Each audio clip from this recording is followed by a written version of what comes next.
What is worship? Is it a song we sing, a moment we feel, or a ritual we repeat? Or is it something more? Worship is not just a sound, it's Christ forming within us. It's not just personal, but a people gathered, united, transformed. It's not empty routines, but a living devotion. Worship is not just responding to the call, it's us becoming more like Him. Because worship doesn't stop when the music fades. It shapes how we live, how we love, how we witness. When we gather, we don't just shape worship. Worship shapes us.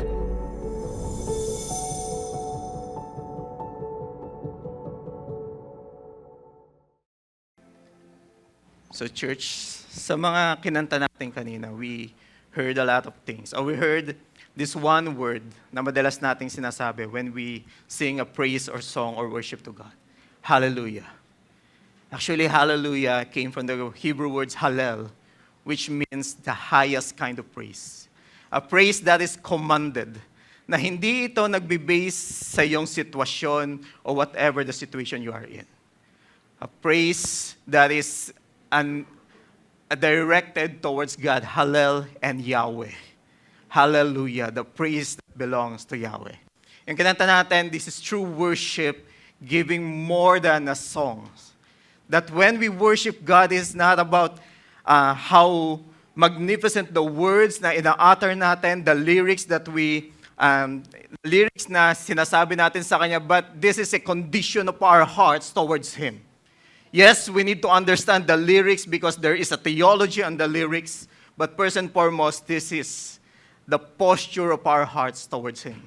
Not the situation, not the circumstances, but because of who God is and who we are sa harapan ng Panginoon.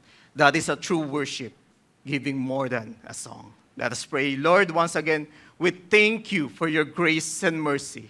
We thank You, Lord, dahil alam namin, Panginoon, without Your grace, wala kami rito, O God. We thank You, Lord, for giving us an opportunity to worship You in spirit and in truth. And as a congregation, God, thank You for gathering Your people together to worship and to hear Your word as well, O Lord. Lord, I pray na whatever yung gagawin namin today, You will be lifted high. Your name will be glorified. And at the end of the day, Your glory will shine upon Your people. Thank You once again, God. This all we pray in Jesus' name. Amen and amen. Please remain standing. Kindly open your Bibles. We'll read from Colossians 3, verse 16 to 17. So Colossians 3, 16 to 17. So kung nandiyan na po kayo, sabayan nyo na lang po ako. Verse 16, let the word of Christ dwell in you richly, teaching and admonishing one another in all wisdom, singing psalms and hymns and spiritual songs with thankfulness in your heart to God. And whatever you do, in word or deed, do everything in the name of the Lord Jesus, giving thanks to God the Father through Him. May the Lord bless the preaching of His word. You may now be seated.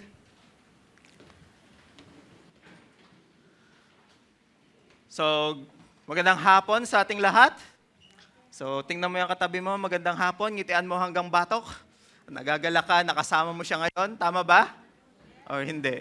Okay, so, yun po na. But before we go, we dive into our preaching, update lang po ako kung anong nangyayari sa ating Every Nation Campus. So, I appreciate thank you, Plin, for transitioning with us. No? Pakita natin every third Sunday, third Sunday of the month is our Campus Sunday, kaya pa makikita natin dito is our mga students and campuses yung nagta-transition. So, here are the few exciting updates from our campus ministry. So, yan po, nagkaroon po tayo ng Brigada Eskwela. Brigada Eskwela, we had the opportunity to serve our campus in CNHS We helped clean the room and was able to pray for Sir Dixie and his classroom. So meron po tayong ina-adopt na classroom in CNHS. Okay? And then, second, we are grateful to God because this year, ENC has once again been allowed to share the gospel every Thursday at Dacubo in Carmona National High School. So tayo po as an ENC, nakapasok po tayo sa loob ng Carmona National High School. So yun po na, pinayagan ulit tayo. And then we also have a new opportunity to minister inside Angelo Loyola Lebardo Senior High School.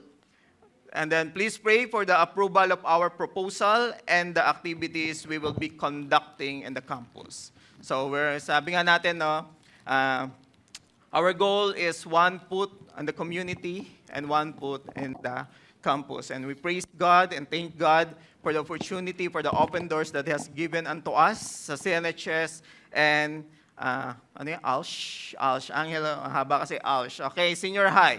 So pray for some approval dun pa sa mga gagawin natin inside the campus. And also, kindly pray with us every Thursday. Pray for our ENC, resilience and perseverance for the next generation. We pray for creative opportunity to engage and share the gospel. So every Thursday po yan, I hope and pray na as a part of our community, as a part of the church, we also pray for our Every Nation campus. And then, how can you be a part of God's mission to the next generation? We can pray, give, and go. Church, we need volunteers. I appreciate those who volunteer sa mga sa campuses natin. Salamat po sa inyong pagpapagal. Ang Diyos na po ang bahalang humambalos sa inyo ng pagpapala. Okay? So together, let us change the campus. Change the world. So yun po, no, yun yung update sa ating campus. And now, punta na po tayo sa ating preaching. So nasa ikalawang linggo na po tayo ng ating seryeng pinamagatang When We Gather. Kapag tayo ay nagsama-sama. So tingnan mo yung katabi mo, masaya ka ba at kasama mo yan ngayon? Parang hindi ko makita, okay? So kapag tayo nagsama-sama, kasama ng ating kapwa mananampalataya, ang ating pagsasama-sama ay meron lang isang dahilan, and that is purihin ang Panginoon, to worship God. And every time we gather together, tayo ay pumapasok sa isang banal na lugar. Hindi yung sanctuaryong ito, kundi sa presensya ng ating Panginoon. That is the goal. Na bawat pasok natin dito, hindi yung building yung pinupuntahan natin, kundi yung presensya ng Panginoon. Kaya importante na tayo nagsasama-sama. Kaya ang tawag po natin sa ating gawain kada linggo is worship service. 'Di ba? Merong worship or merong pagsamba at meron ding service. Ibig sabihin, may ginagawa tayo at may gagawin tayo sa isa't isa.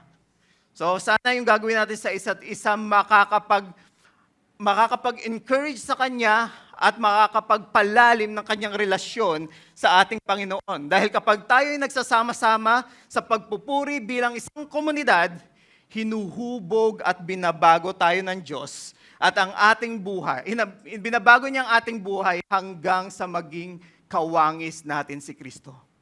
Tingnan mo yung katabi mo, kawangis na ba ni Kristo? Hindi po yung nasa sabungan, okay? So sa seryeng ito, makikita natin kung paano ang pagsasama-sama natin, pinupuno tayo ng presensya ng Banal na Espiritu at binibigyan tayo ng kakayahan upang isugo sa misyon. Isa lang yung reminder sa atin na hindi natatapos ang pagsamba natin dito sa loob ng sanctuaryong ito.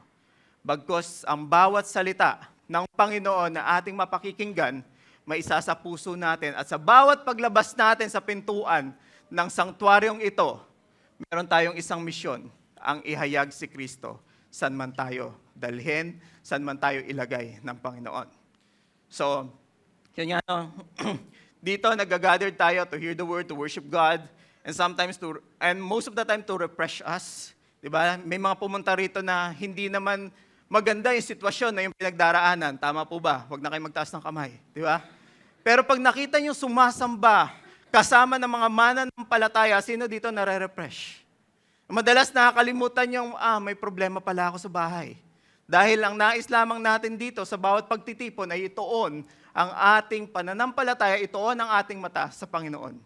At sa bawat pagdalo natin, bawat pagsasama-sama natin, naniniwala ako na ang Banal na Espiritu ay gumagalaw sa bawat isa. Amen? So yun pa yung pag-uusapan natin ngayon, that biblical worship is a lifestyle. It's about a lifestyle. Sabihin mo sa katabi mo, lifestyle. Lifestyle, no? Not just singing. It is not just personal, but communal. It is devotion to God and the thing of God, not a dead ritual. So ulitin ko na yung personal worship is about lifestyle. Hindi ito, linggo na naman, kailangan ko na namang pumunta sa church para magpa-attendance. No? Sana hindi ganon. Pumunta tayo dito because of one goal, that is to worship God.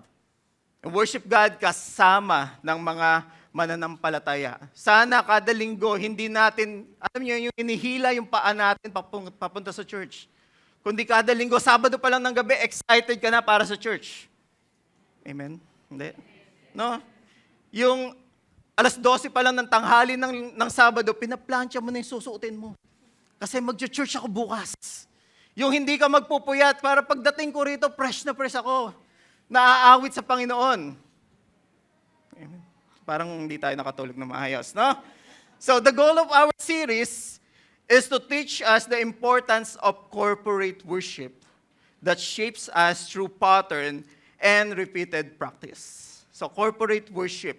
Ang tawag po natin doon is liturgy. So liturgy, no? Letter H, no? Tapos liturgy. Ay mo na, tapos yun. Basta yan. So liturgy, actually, pag tinagalog natin dyan, so sabi ni Google, liturhiya. So, ang lalim ng Tagalog. Hindi. Meron pa isa, daloy ng pagsamba. So yun na liturgy is the daloy ng pagsamba or pattern of worship. It came from the Greek word liturhiya. So sabi ko nga, yung Tagalog medyo mas malapit sa Greek eh. Di ba? Ang Tagalog ng liturgy, ang Greek ng liturgy is liturhiya. Actually, this is a combination of two words, which means people and work. So doon po nanggaling yung liturgy, combination of two words, people and work. Kaya nga, ang Sunday natin, we call it worship service. Bakit? Nariyan ng tao at meron tayong ginagawa. Kaya naniniwala ako na ang mga tao or mga kongregasyon ng Victory Carmona, hindi lang yan audience. Nagpa-participate yan. Tama ba? Amen? During songs, kumakanta yan. Amen? Hindi yan nagli-lip-sing. Church, dito na lang tayo makakakanta na walang pupuna sa atin. Kumanta na tayo sa Panginoon. Amen? Hindi yung... Andiyan na nga yung lyrics, nilip-sing mo pa. Okay. So, liturgy, liturhiya, the order of corporate worship service. So, ito yung pag-uusapan natin sa buong serye natin, sa 5 linggong serye natin, the pattern of corporate worship. Worship service must be participatory, not performative. No? Worship service must be participatory, not performative. We are not just church-goer who passively observe worship being done for us. Hindi lang yung pagpunta natin, ano kaya yung lineup ng music team ngayon. No? Sana yung favorite song ko masama sa lineup nila. Hindi ganon. No, we are not just church-goer actually, yung ganong attitude, hindi lang naman yan ngayon. During the medieval church, yung nagsimula ng i-build yung mga katedral, yung mga malalaking simbahan, during the medieval church, ang nangyari, ang ginawa nila, they conducted worship. So, pag sinabi kong worship, hindi lang songs. Kasama dyan yung preaching, kasama dyan yung even the supplication and prayer.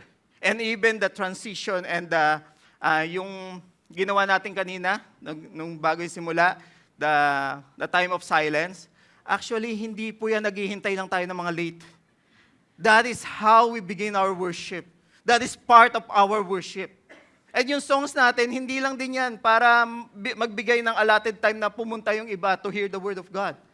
Yung songs natin is part of worship. Lahat ng kabuuan na ginagawa natin dito is part of worship, even our transition and announcement. That's why yung announcement, hindi lang po yung parang, okay, announcement naman, mamaya na basa mo na ako sa cellphone. No. That is how we will participate in the church. Kaya natin yung ina-announce.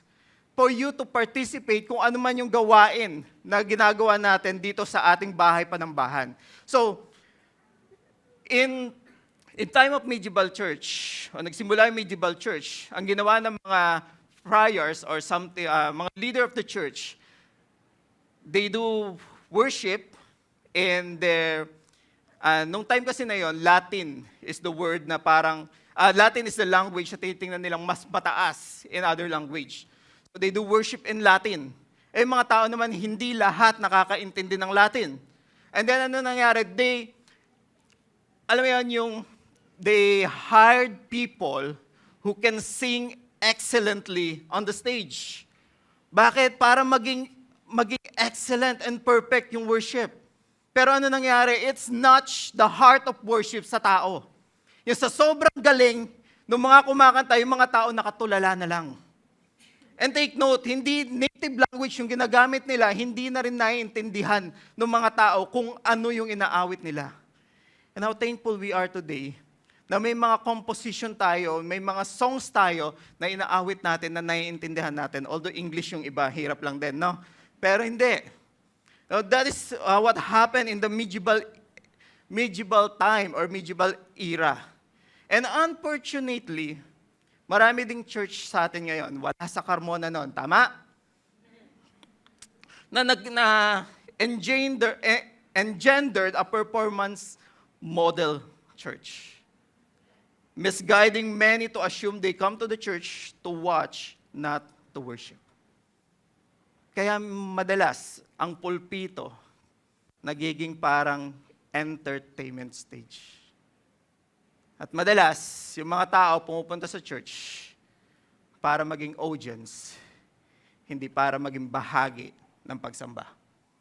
Kaya pinag-uusapan natin, liturgy enables corporate participation. So when we gathered, ito yung 5 weeks na pag-uusapan natin. In week 1, last week, pinag-uusapan natin sacred gathering and sending.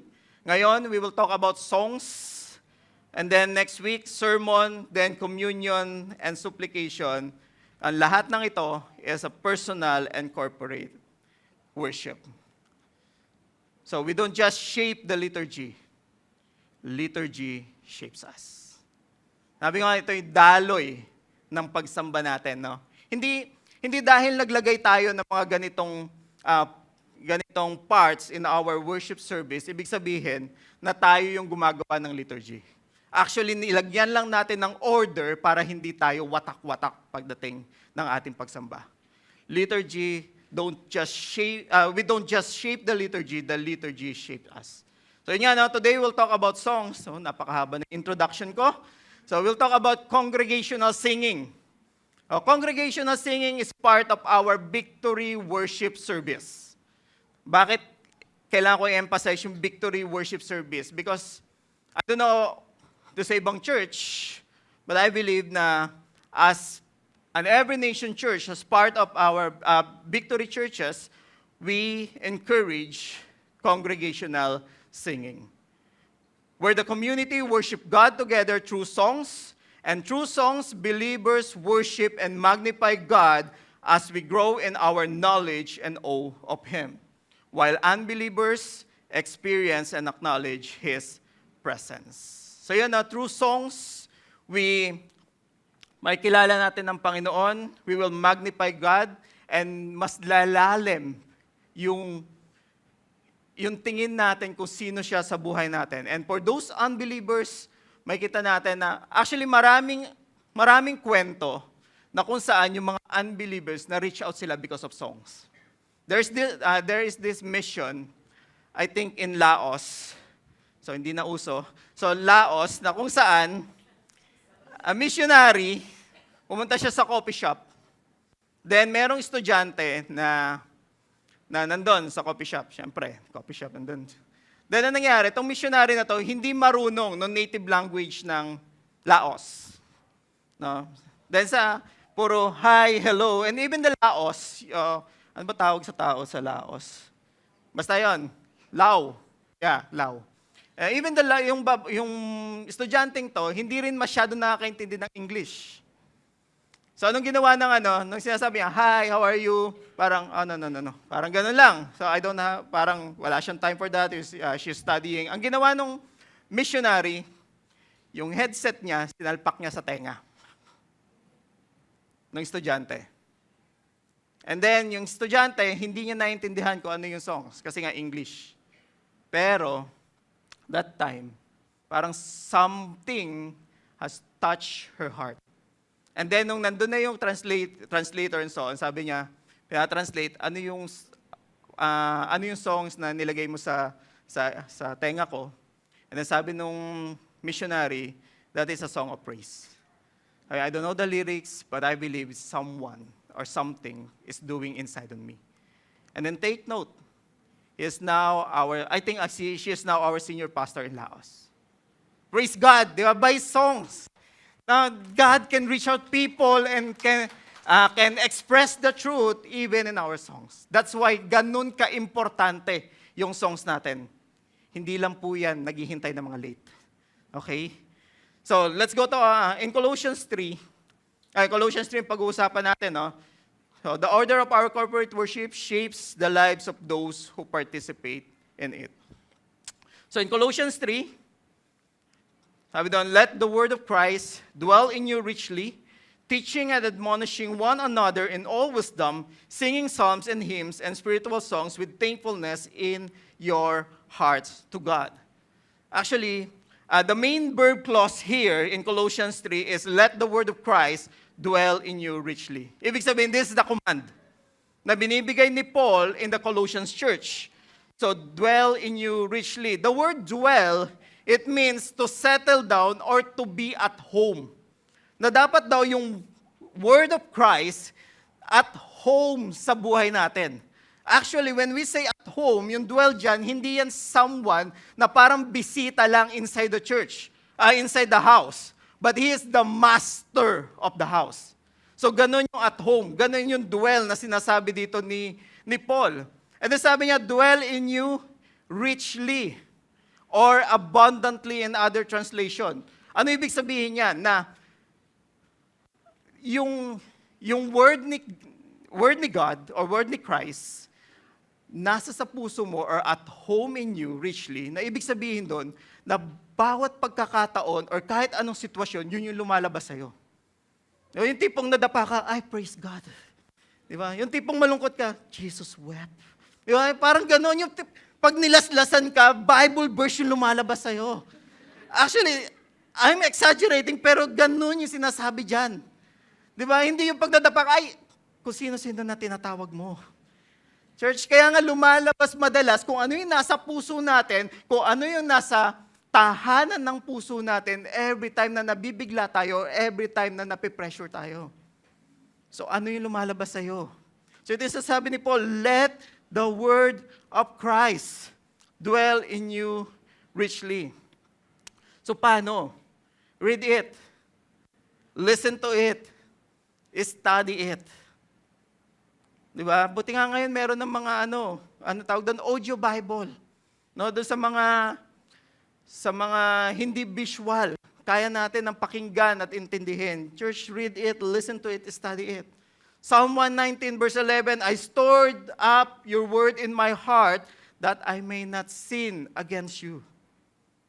And then sabi doon, teaching and admonishing one another. Teaching means presenting of truth or presentation of truth. Ganun natin ginagawa. That's why we have, may mga trainings tayo dito. Why? For us to understand the Word of God so that it will dwell in us richly.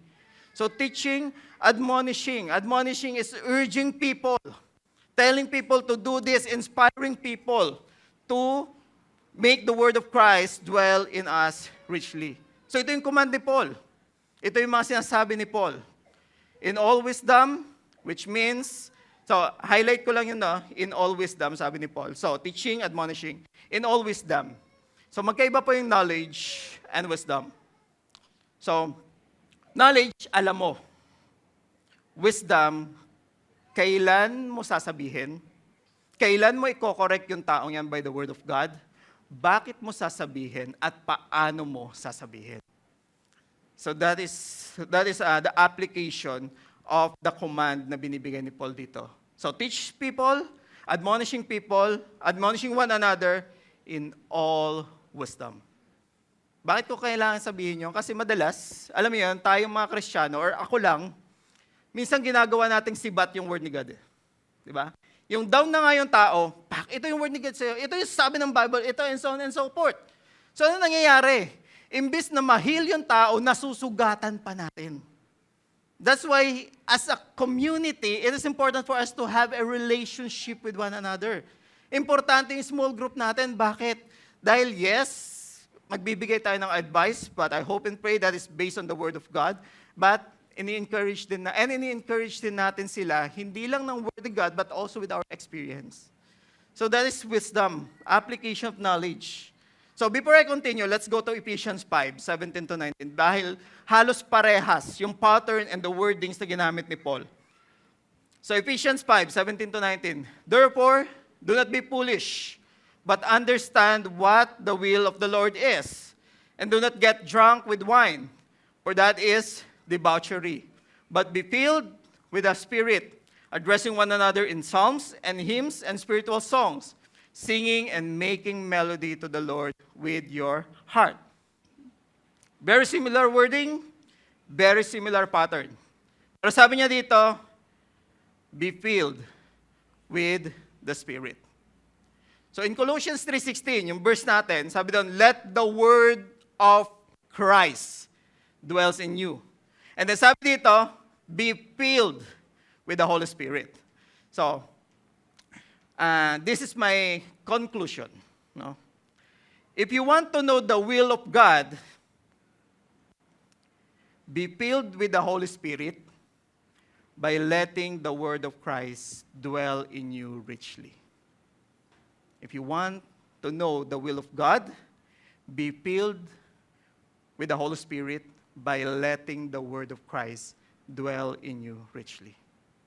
Church, when the word of Christ dwell in you richly, you will find yourself filled with the Holy Spirit because God's word has taken root in your heart. To be filled with the Spirit is to live a life saturated with, dominated by the word of God. So yun yung connection of this two verses or scripture na galing kay Paul. So, sabi ko nga, pag-uusapan natin yung songs. No? Actually, nagsisimula pa lang ako. I'm just building a foundation. So, ngayon pag-uusapan natin yung songs. Ano yung connection with the songs? Balik tayo ng Colossians 3:16. So, the songs of God's people should be theologically grounded. The songs of God's people should be theologically grounded. So let the word of Christ dwell in you richly. And then, why? Because the songs of God's people should be theologically grounded. We need songs that are theologically grounded because what we sing shapes what we believe. Ulitin ko, no? We need songs that are theologically grounded because what we sing shapes what we believe. Sabi ko nga kanina, may mga na-reach out na tao because of songs. That's why it is important for us to have a theological sound kind of songs. And this is the reason. Okay, bigyan ko kayo ng ilang reason kung bakit may mga ilang kanta na tayo na hindi kinakanta. Why? Because there's something na medyo questionable yung theology on that songs. Even our own songs, may mga ilang kanta tayo na ni-revise or binagong muli because of medyo may sablay in theology. And take note, hindi lang songs. Church, may mga songs na pag tinignan natin yung lyrics, yes, sound naman. Pero, pag tinignan natin yung doctrine ng gumawa ng mga lyrics na yon, hopefully, i-test din natin. No, hindi lang songs. Even the creator or the producer of that songs. Bakit? Kasi this is the danger. For example, magpapatugtog tayo dito ng songs na ang ganda, nakaka-touch ng emotion, umiyak ka pa, napaluhod ka pa. And then, pag uwi mo ng bahay, ang ganda ng songs na yun, ah. Sino kaya, sino kaya author nun, sino kaya kumanta, or artist? Ngayon, hahanapin mo. And then, makikita mo ngayon, ito pala yung church niya. And then, what happened? Unti-unti, makikita mo yung theology nila. And sometimes, because doon sa ganda ng songs, madadala ka into their theology as well. That's why we need to test every songs that we have. And thank God, because hindi dahil ginagamit natin is victory worship or every nation songs, hindi dahil sarili natin sila. Unang-una yon. Pero because there are people, what we call theology together, na nasa likod ng songs na yon na kung saan tinitingnan nila or tinetest nila the theology of the songs. Take note, church, yung songs natin is a theology na tinitake home natin sa bahay. Di ba na-LSS ka pa? Sobra na yung S ko. LSS, di ba? Every time yung songs.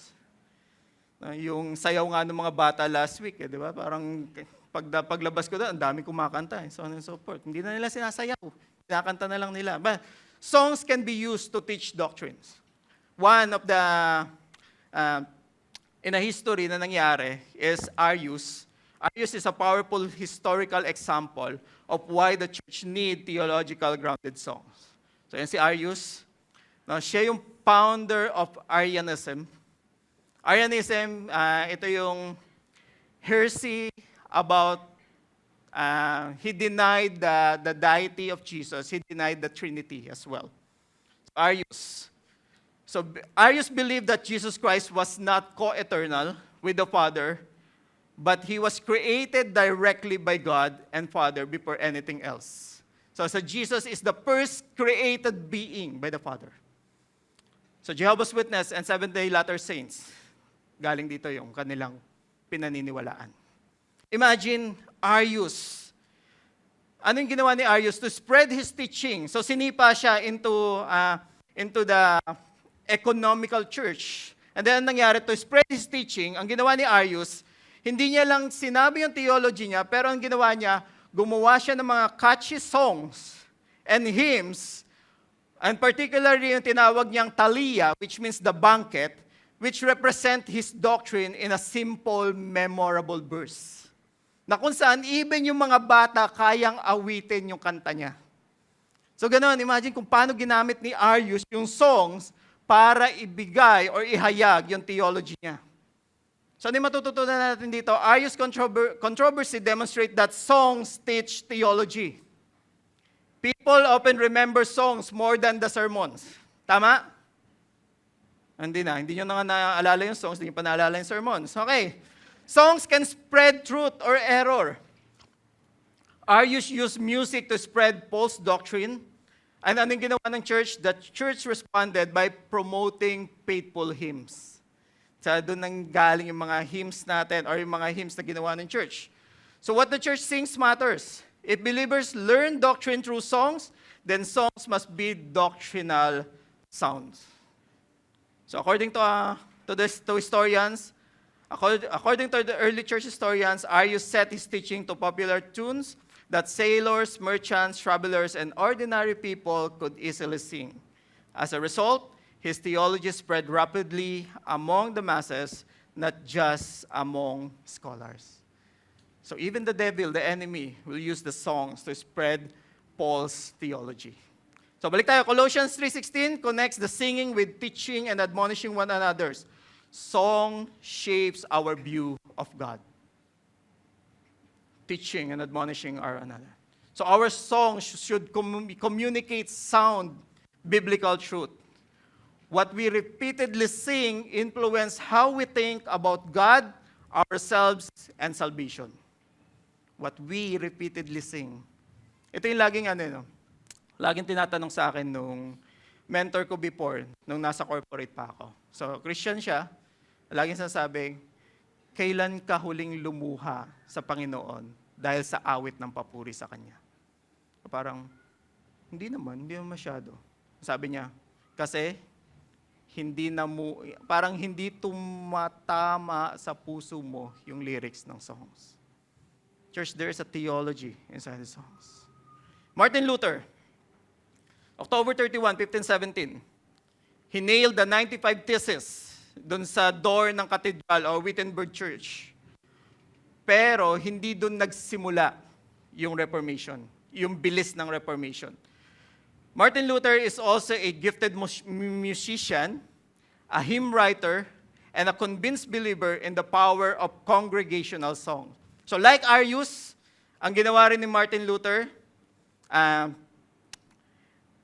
he deliberately translate the Psalms and wrote hymn in German, so German po siya, so that ordinary people, merchant, peasant, miners could sing the theology of Reformation.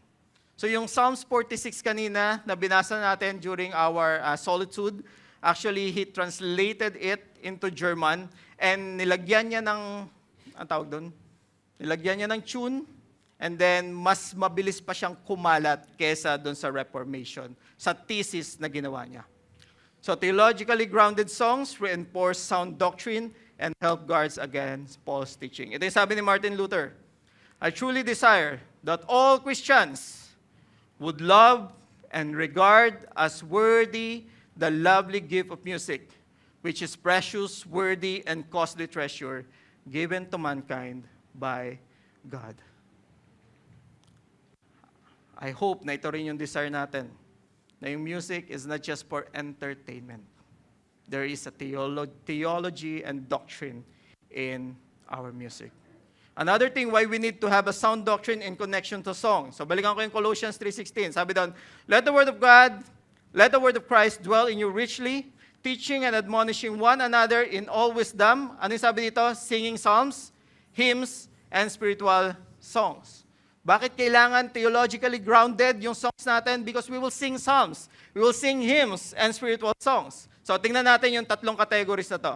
First, the psalms. So alam naman natin kung ano yung psalms. Tama? Hindi. Ang dami niyan, 150 chapters yan. Okay? Singing psalms, 150 chapters. Actually, in the early church, first century church, or even in the Old Testament, ang ginagamit nila in worshiping God is psalms.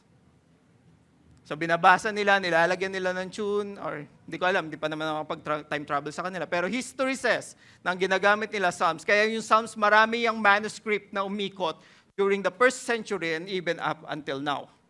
So the book of Psalms, worship. But here's the thing. So na-intriga lang ako sa Psalms. Kasi pag tinignan natin yung Psalms, yes, majority of it is about worship. Worshiping God. But merong mga theme yung Psalms na kung saan nakikita natin na merong lament, kind of Psalms. Meron tayong tinatawag na Song of Thanksgiving sa Psalms.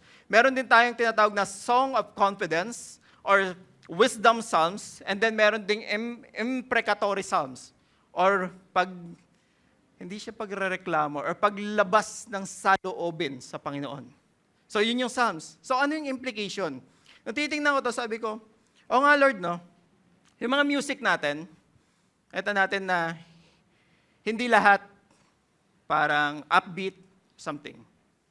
That God, pag nirelate natin sa Psalms, makikita natin yung sari-saring emotions na meron doon. So God is also concerned with our emotions. Kaya when we sing Psalms, actually, Psalms will help us to utter some words in our prayer. Hindi mo alam kung ano ipagdarasal mo? Utter Psalms. Ito yung makakatulong sa atin ng magbigay ng mga salita na kung saan mailalabas natin yung emosyon natin sa Panginoon. So when sabi doon, let the word of Christ dwell in you richly in singing psalms. Bakit? Kasi madalas yung emosyon natin, madalas yung reaction natin kay God is driven by our emotions. Kaya importante na founded tayo in a sound theology for us na kung maglalabas tayo ng emotions sa Panginoon will be acceptable din sa Kanya. Kasi madalas, church, sa sitwasyon natin ngayon, we question God than to ask question to God. So magkaibang bagay po yun. Na, andiyan ka ba talaga? Bakit nangyayari sa akin to? Kaysa dun sa, Lord, bakit nangyayari sa akin to? So kaya importante yung pagkakakilala natin sa Kanya Sino siya sa buhay natin? Yes, okay lang naman maglabas ng saloobin sa Panginoon. Pero ito yung may mga teaching na sabi, okay lang magalit sa Panginoon, which I disagree. Bakit? Kasi kung kilala mo ang Diyos, hindi ka magagalit sa Kanya. Yes, okay lang maglabas ng galit sa Panginoon, pero yung magalit tayo sa Kanya, definitely, that is not theological. If we will look at the Psalm of Asaph, na kung saan puro reklamo yung binigay niya, and at the end of his Psalms, ano sabi niya? Psalm 73 verse 25 to 26, my flesh and my blood may fail, but God is the source of my strength and my portion forever. Na nung nilatag niya lahat ng reklamo niya, Lord, bakit nangyayari to? Bakit ganito? Kung sino pa yung evil, sila ay nagpo-prosper. Pero at the end of his Psalms, ano sabi niya? My flesh and my blood may fail, but God is the source of my strength and my portion forever. Ibinalik niya pa rin yung papuri sa Panginoon. And this is parang, wow, Lord, even in our worship, you are also concerned with our emotions. Pero madalas, nawawalan tayo ng control pag emotions yung nagdadrive sa atin. That's why importante, our understanding of who God is, importante yung the Word of Christ dwell in us richly. Sino dito na kapag malungkot ka, nakakagawa ka ng prayer or psalms to God? Oh, meron, no? Actually, pina-assignment sa amin yan during the school. No, gawa kayo ng psalms about Lord. Pero hindi na inad sa Bible, no? Kasi close na po yung canon. Okay? No, but it is an expression of our emotions to God. And even our prayer, wala kang masabi sa Panginoon, read Psalms. Makita mo yung emotions and yung nangyayari doon sa buhay ng mga psalmists. Psalms gives words to our prayer and even the cries of our hearts. They teach us how to express the range of emotion of someone who is in covenant relationship with God. So church, when we worship God by singing the Psalms, we show people how to rightly pray and express our emotions to God. The Psalms demonstrate that it is legitimate to express questions, express our voice of pain to God, and even our disappointment to Him. So we ask God's questions, but we do not question God. And sabi doon, Psalms, and then hymns. Hymns are expression of praise that are not taken from Psalms, but are still based on biblical truth. Hymns. So, although, ang tingin kasi natin sa hymns, pag sinabing hymns, hymnal nga no? So, medyo, parang pinag-ehele tayo. But, in literal meaning, ibig sabihin lang nun, an expression of praise to God. So, ganun yung hymn. It is our glad and grateful acknowledgement of God-worthiness. And then, i-acknowledge din natin kung paanong tayo ay creature and He is the creator. So, ganun. So, hymn is, hindi lang po yan yung, yes, hymnal, mababagal na kanta, but it means the lyrics of the song is about glorifying God and lifting up His name. Hymn is a celebration of who God is and what He has done. So, nangyari lang during the Renaissance period. So, actually, tingnan niyo yung evolution ng songs. No, sa una, alam ko naman, ang instrument lang nila is harp or lyre kay David during that time. And then, hindi ko alam kung kailan nagsimula yung mga gitara and so on and so forth. So, sabi nga, ginamit ng church yung songs, or naging performative yung songs, pero anong ginawa ng mga reformers during the Renaissance period? So, anong nangyari? Familiar with Gregorian chant? Diba? Ganun lang, di ba? Actually, they adopt Gregorian chant, and then yung mga lyrics is theologically grounded, worshiping God. So, ano nangyari? Nakasabay yung tao. So, ganoon. Kaya, ito yung kagandahan ng mga ganong klase ng hymn. Parang, alam mo yun, ang tawag doon, endless or lifeless. And then timeless, no? Lifeless, patay na yun, So, timeless, di ba? Sino dito, kinakanta nyo pa yung Amazing Grace by John Newton. No, that is, alam ko, 17th or 16th century pa yon. So nagkaroon na lang na maraming revision. Revision talaga. Basta yon. Di ba? So, ang kagandahan sa hymnal or sa mga songs na ganito, yung timeline ng songs tumatagal. Which is pagdating ng contemporary music, which is our music today. So ano nangyayari? Di ba? Actually, 3 to 5 years lang yung tinatagal ng kanta. Bakit? Kasi unang-una, nagkakaroon ng, ang tawag doon, monetary gain music. Yung album may kinikita. So as an artist talaga, no? So yung mga artists, maarte lang ako, no? Yung mga artists, ang ginagawa nila, since ganun kabilis yung gain, so every year naglalabas ng album. So ano nangyayari? Parang ngayon mo palang nakakabisa yung lyrics ng songs, may bago na namang kanta na lumalabas. So around 2 to 3 or 3 to 5 years lang yung tinatagal ng mga contemporary music na meron tayo ngayon. So that's why yung hymnal, yung mga Gregorian chant na based on ganun yung hymn nila, is up until now, naiiyak pa rin tayo. Amen? So in Acts 16, sabi doon, about midnight, Paul and Silas were praying and singing hymns to God, and the prisoner were listening to them. So sabi doon, praying and singing hymns. Paul and Silas, in such pain, lacerated back, itching limbs, aching limbs pala, no? Itching limbs, nangangate, no? Paul and Silas, at about midnight, were praying, singing hymns to God. Walang reklamo, kundi ang meron lang pag-awit sa bibig nila. Instead of cursing men, they blesses God. Paul and Silas did not base their theology on their circumstances.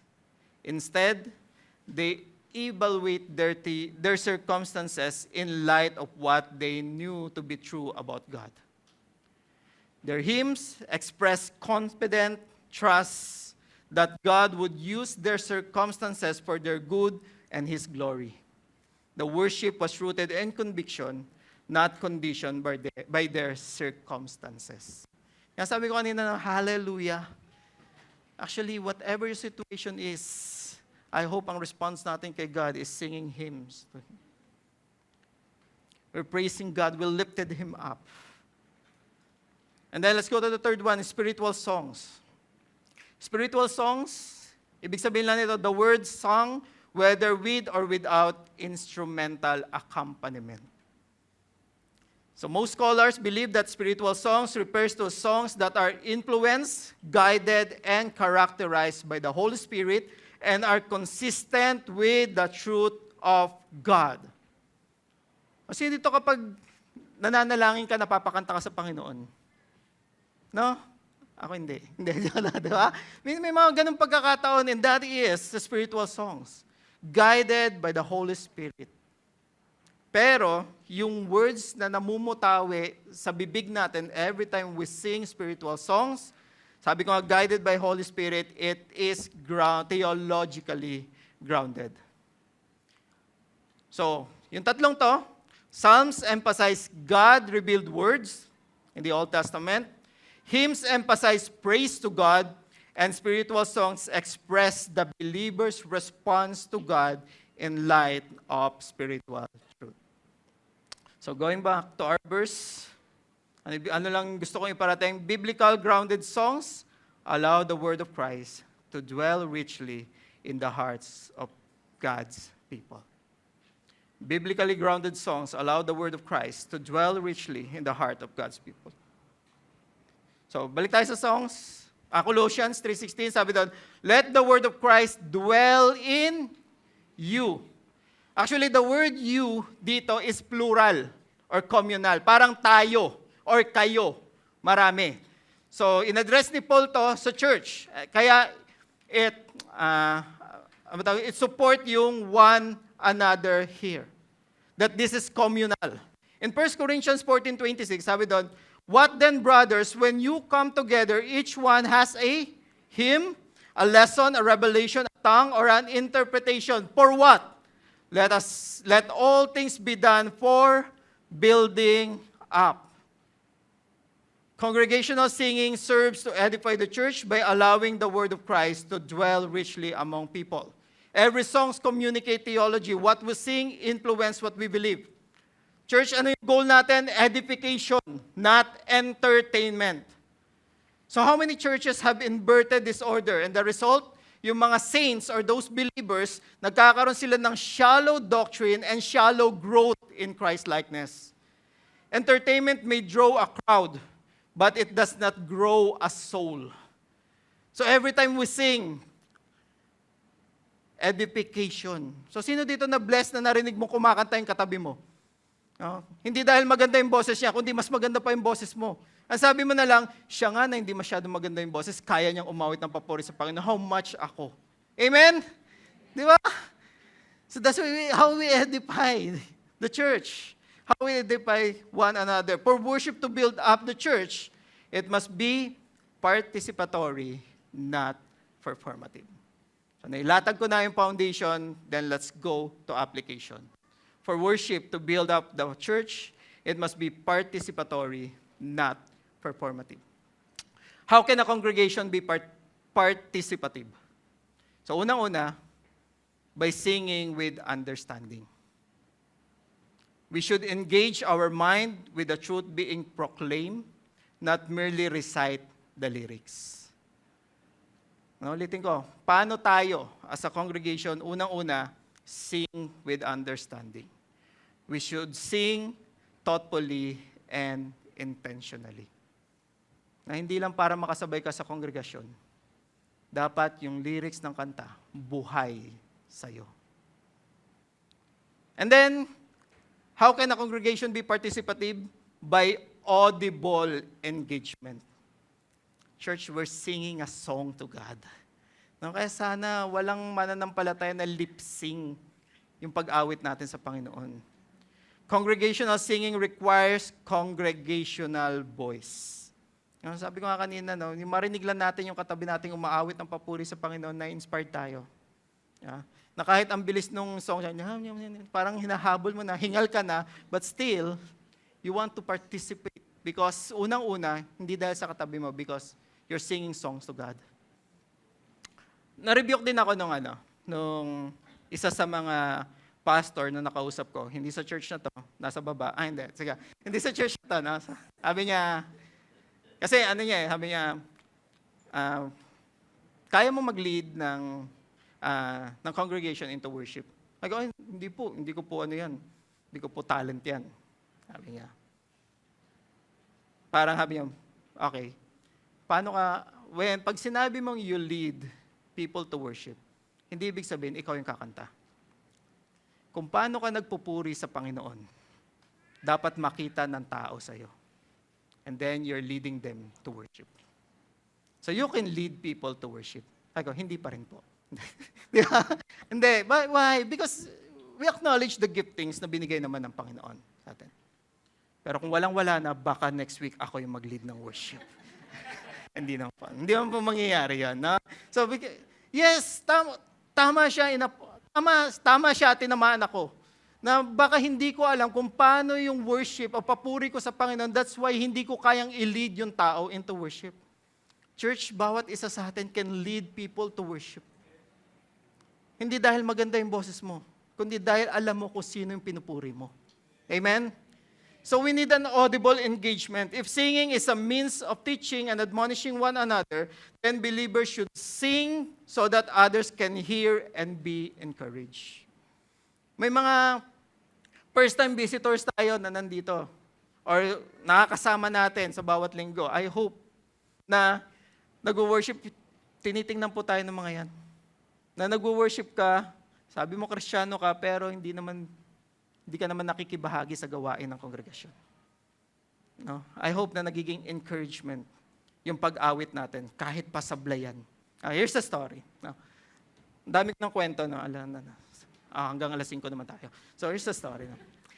I think 2023 or 2022, 23, 22 yata. Basta yon. Nagkaroon kami ng equipping pastors in Benguet, in Abra. Kuya Rodel, Pastor Elijah. So nagpunta kami ng Abra to equip those pastors. So kinanta na, I think malaya na yata yung kanta sa Victory Worship. Medyo mabilis, di ba? So itong mga pastor na to, medyo advanced in age. So mga dual citizen na to, senior and Filipino. Okay? So advanced in age, di ba? Alam naman natin yung hirap nung tapos bago pa sa kanila yung kanta. So, anong nangyari? Umawit ng congregation, sablay yung drum, sablay yung instrument. So imagine hindi ako musician pero alam kong sablay. So gaano ka sablay, di ba? So, ganon. Pero nung umawit na yung kongregasyon, offbeat kasi ang bilis ng instrument pero nagkaroon sila ng sarili nilang beat. Nung umawit na yung congregation, sabi ko, Lord, this is worship. Bakit? Kasi hindi sila nakatuon sa kung ano yung naririnig nila. Nakatuon sila kung sino yung recipient ng pagpupuri nila. And sabi ko, praise God, Lord, this is worship. Matt Redman. Kilala si Matt Redman? The Heart of Worship. Tama? We all, kinakanta natin the Heart of Worship. Paano niya nagawa o na-compose yung Heart of Worship? Actually, pinatigil niya lahat ng instrumento. And then, pinaawit niya yung kongregasyon. Doon nagsimula yung Heart of Worship. Kaya ngayon, umpisa nun, di ba? When the music paid, and, yun, di ba? Kasi, that is the Heart of Worship. And sa chorus, it's all about you. It's all about you, Jesus. And that is worship. That is songs. So, and the third one, yes, we need, to be participative, we need to understand, audible engagement, and then sing from the heart. Sabi ni Paul, sing with thankfulness in your heart. True participation involves both voice and the heart. Church, ang hirap magpuri sa Panginoon kung hindi mo kilala yung Panginoon. Ang hirap magpuri sa Panginoon kung hindi mo alam kung ano yung ginawa niya sa buhay mo. Ang hirap magpuri sa Panginoon kung hindi mo alam kung ano yung relasyon mo sa Panginoon. Kaya yung songs natin, nagiging acceptable yan sa Panginoon, hindi dahil maganda yung boses mo, kundi dahil maganda yung nasa kalooban mo towards Him. We sing from our hearts. And then, for the volunteers, I appreciate every volunteers na meron tayo dito, especially in leading our worship. Prioritize the congregation over the platform. Prioritize the congregation over the platform.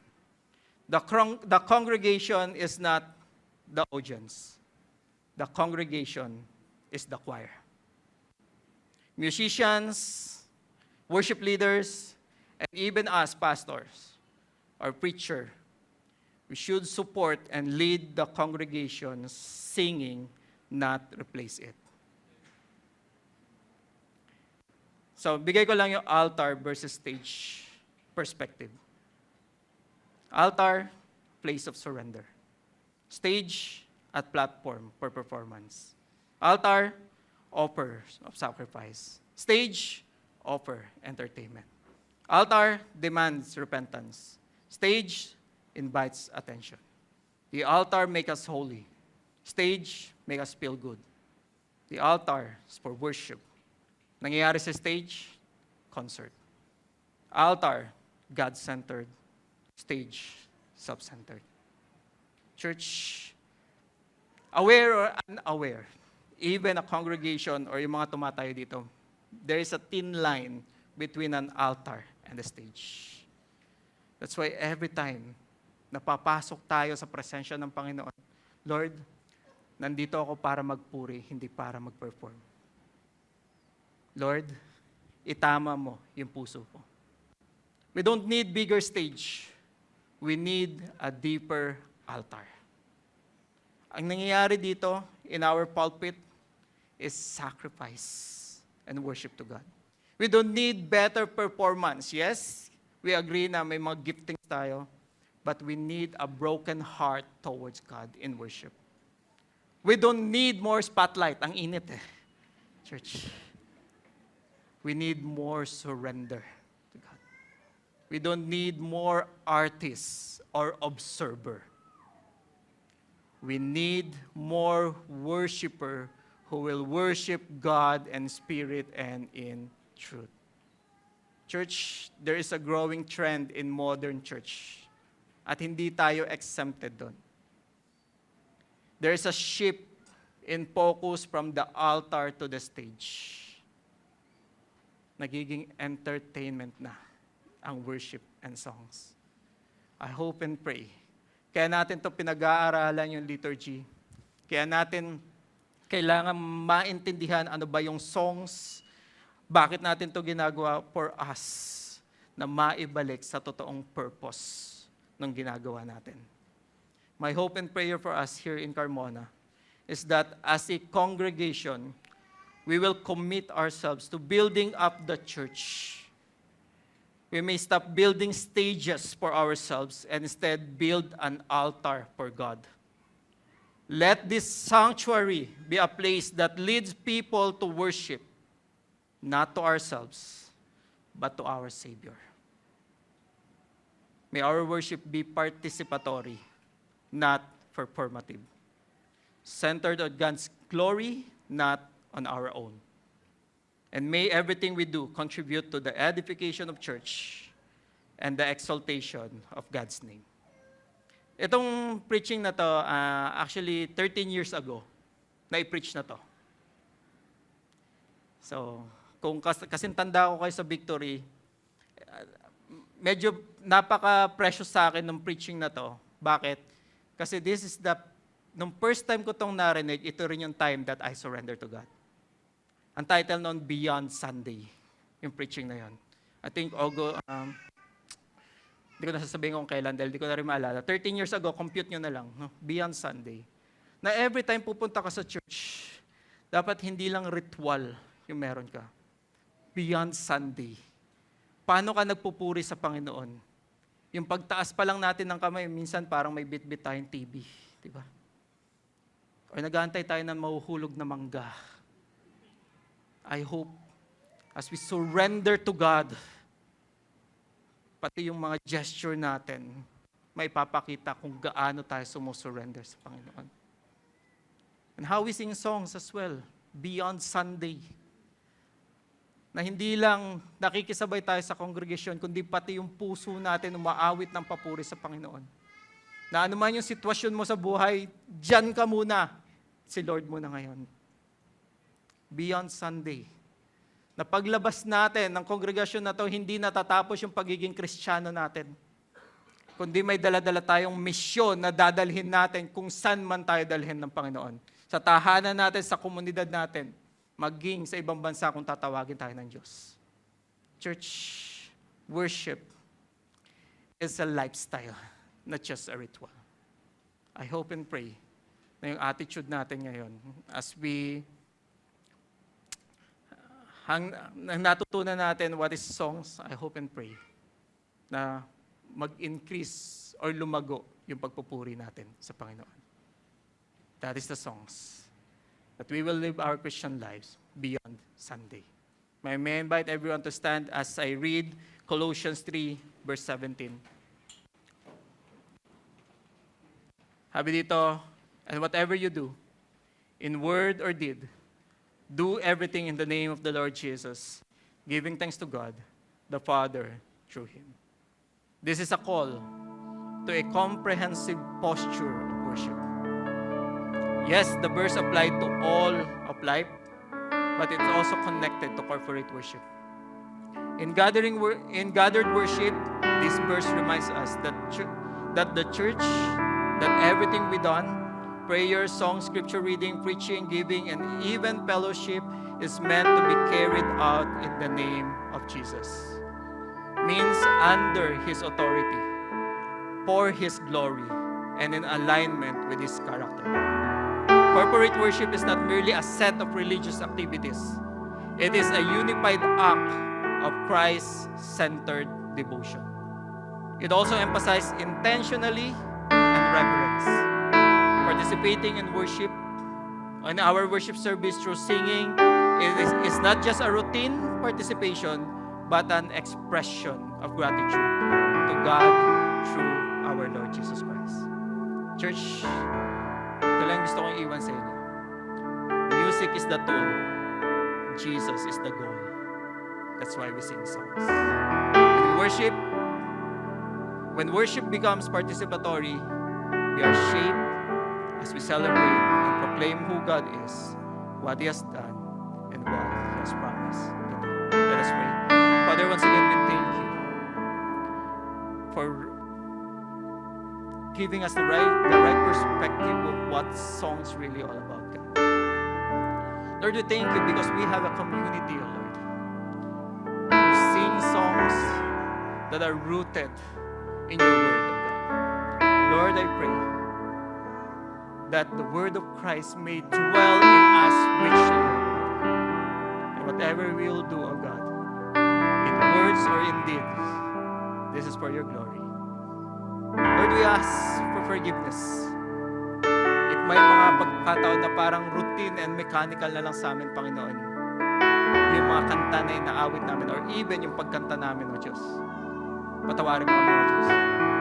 Salamat, Banal na Espiritu. Dahil alam kong dinudurog mo ang puso namin upang buuin ulit na maging kaaya-aya sa iyo. Dalangin ko, O Diyos, na bawat salita at bawat papuring lalabas sa bibig ng iyong mananampalataya ay maging katanggap-tanggap sa iyo. Thank you, Lord, for your people.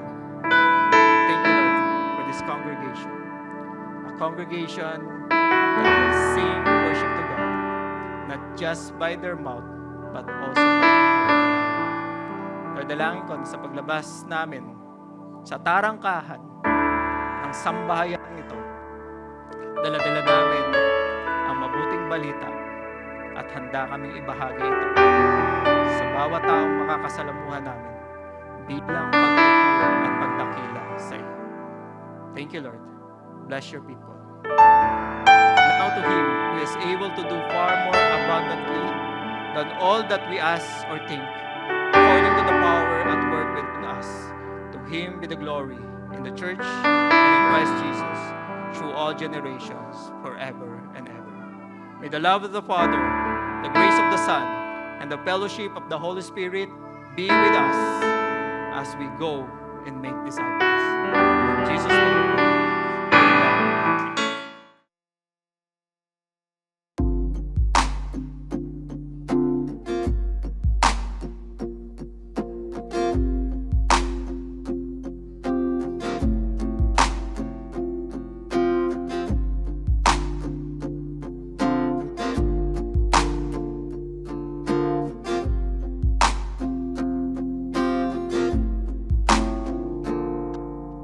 Hidden in the strength of you, steady hope we hold on to, covered in your confidence, no matter what we're going through.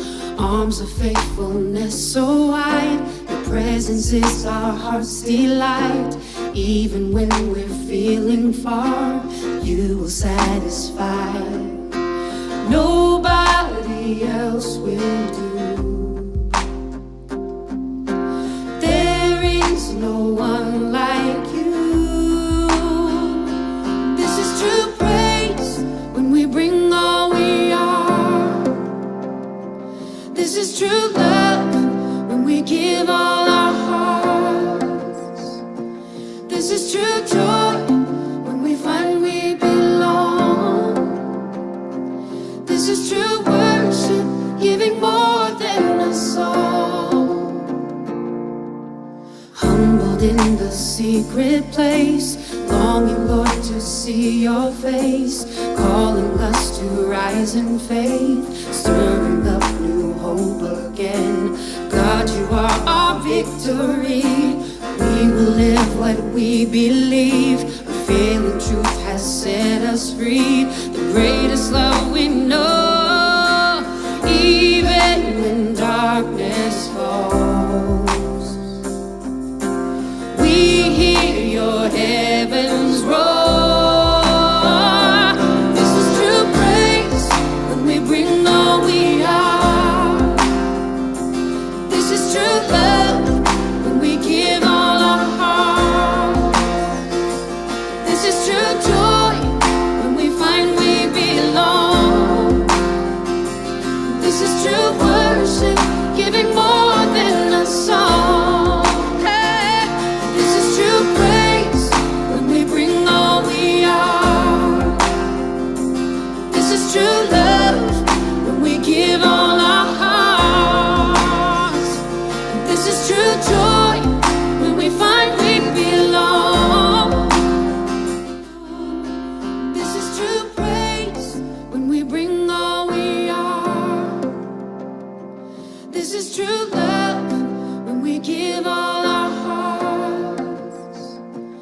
This is true joy when we find we belong. This is true worship, giving more than a song.